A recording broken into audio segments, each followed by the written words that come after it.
Ricardo Lindemann, presidente da Sociedade Teosófica no Brasil. Ele abordará o tema, a educação como base da construção da cidadania mundial. É um prazer estar novamente em Campina Grande e ver como tem crescido esse movimento pela nova consciência, porque ele realmente é um exemplo a ser seguido pelo mundo inteiro. Esse evento tão singular, com um espírito tão espontaneamente teosófico. Meus queridos,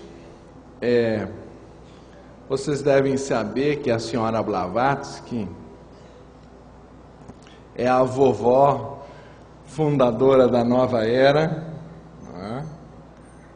E, portanto, é uma responsabilidade difícil falar em nome da Sociedade Teosófica numa ocasião como esta.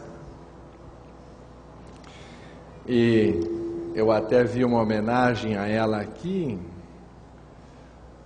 dizendo que especificamente o sonho de tornar-se um Deus tornou-se bem influente na nossa sociedade graças à mãe da teosofia, Helena Blavatsky. Eu acrescentaria da teosofia moderna, porque a teosofia antiga de Plotino, Amônio Sacas, já existe desde o século III da nossa nova era, né?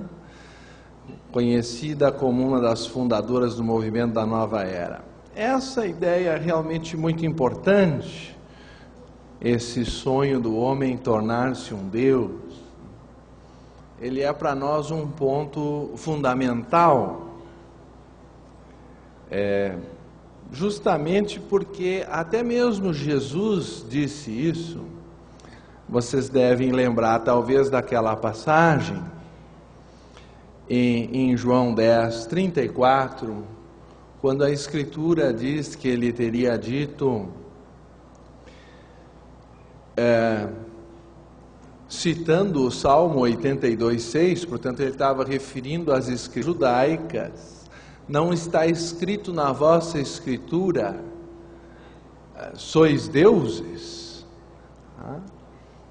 Dizem que porque ele citou essa questão, aliás, antes ele tinha dito em João 10, 30, eu e o Pai somos um.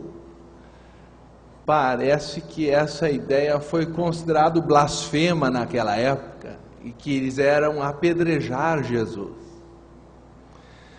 Em outra ocasião, parece que ele disse, antes de Abraão ser, eu sou.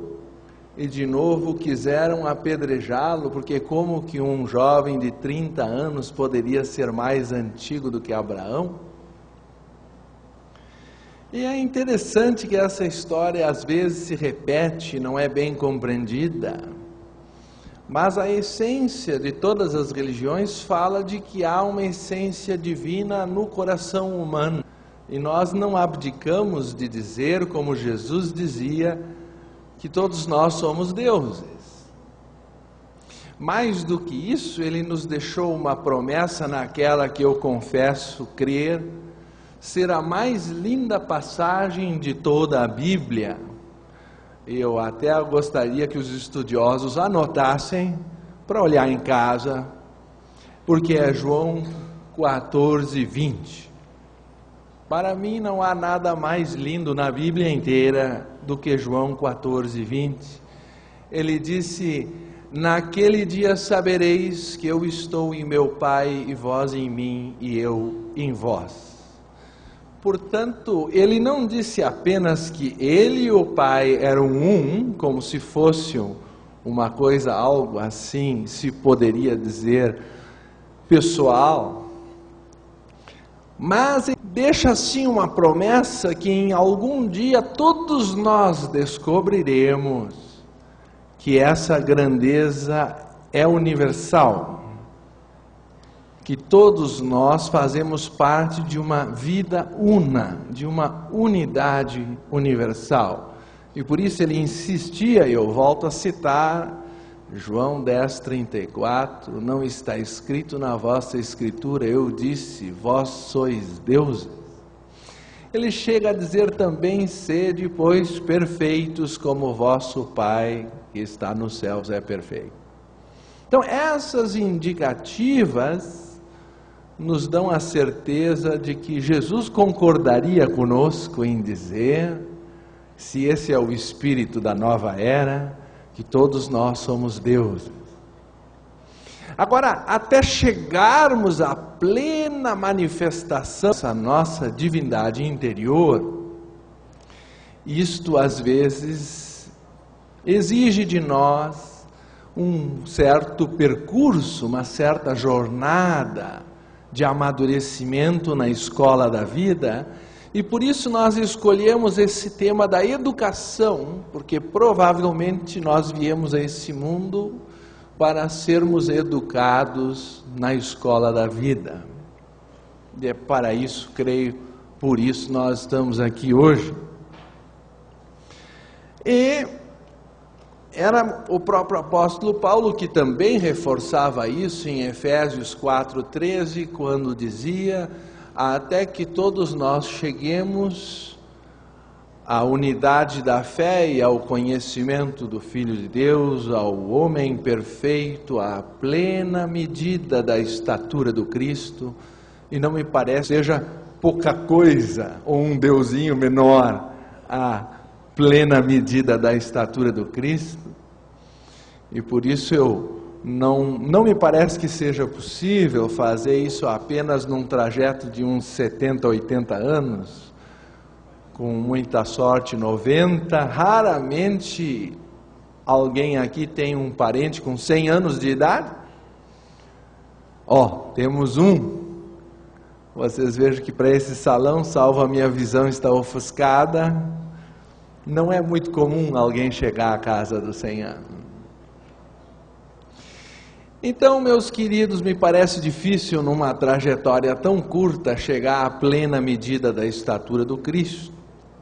E me parece muito importante que nós encaremos esse processo evolutivo à luz da sua grandeza.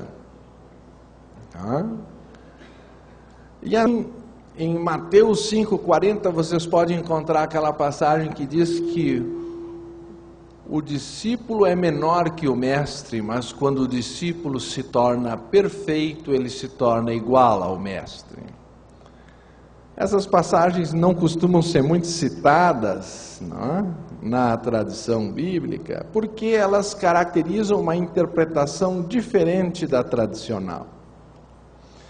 E, mais do que nada, se nós formos procurar aqui, por exemplo, aquela passagem, se não me equivoco, em Coríntios, mas falamos a sabedoria de Deus oculta em mistério, a qual Deus ordenou antes dos séculos para a nossa glória, a qual nenhum dos príncipes desse mundo conheceu, porque se a conhecessem, nunca crucificariam ao Senhor da glória. Sabedoria de Deus, no original desse texto, a carta aos Coríntios foi escrita em grego. Nós entendemos que houve uma tradução não muito boa nessa edição, como na maioria. 1 Coríntios capítulo 2, versículo 7, sabedoria de Deus é uma má tradução de teosofia, que é uma palavra grega, a qual nós estamos fazendo referência. Algumas pessoas têm medo de ocultismo, mas essa passagem bíblica fala de ocultismo, fala de uma sabedoria oculta em mistério. Vou ler de novo. Mas falamos a sabedoria de Deus oculta em mistério, a qual Deus deu antes dos séculos para a nossa glória. Então nós estamos nos referindo à essência comum de todas as religiões, àquele coração de onde todas as religiões vieram, ou se vocês me permitirem, que todas as religiões têm em comum, que é o seu lado oculto, que é o seu coração essencial. Alguns resistem a isso, acabamos de citar uma passagem bíblica, existe outra da tradição cristã atribuída ao próprio Cristo, para quem acha que Paulo pode ter se equivocado. Em Marcos 4:11, Jesus dizia aos seus discípulos, quando o interrogaram: a vós vos é dado conhecer os mistérios do reino de Deus, mas aos que estão de fora essas coisas se dizem por parábolas, para que vendo vejam e não percebam, e ouvindo ouçam e não entendam, e não se convertam e não lhes sejam perdoados os pecados. Uma passagem que alguns consideram muito misteriosa, provavelmente poucos de vocês ouviram, porque as passagens misteriosas da Bíblia não costumam ser frequentemente recitadas.